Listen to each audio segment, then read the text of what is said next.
Hello everyone. So today we are going to start our chapter number 2, Writing and the City Life.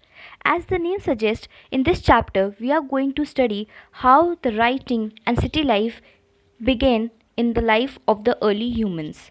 In our last chapter, we have discussed how around 10,000 years ago the egg farming and pastoralism emerged and the people started to settle at a particular place.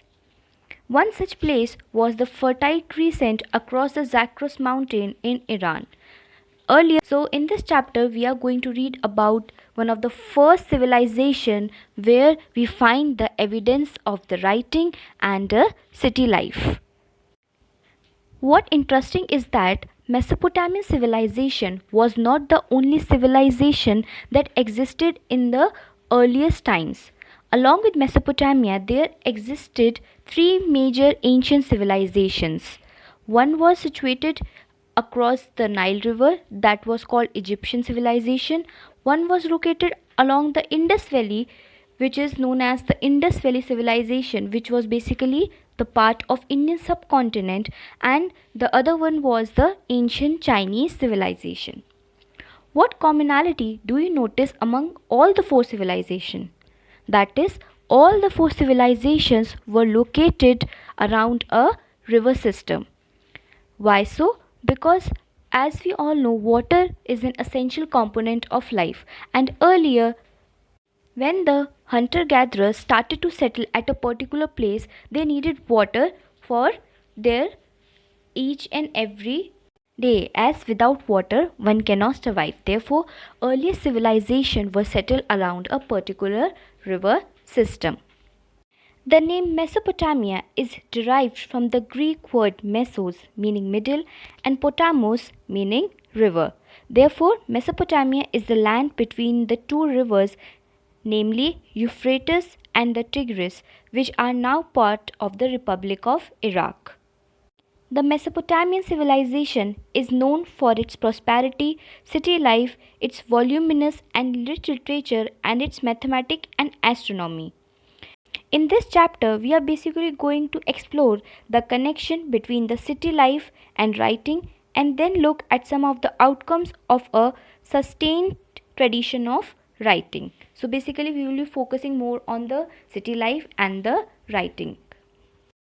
In the beginning, when the history was started to record, the land, mainly the urbanized south of Mesopotamia, was called Sumer and Akkad. After 2000 BCE, when Babylon became an important city, the term Babylonia was used for the southern region. From about 1100 BCE, when the Assyrians established their kingdom in the north, the region came to be known as Assyria. The first known language of the land was Sumerian.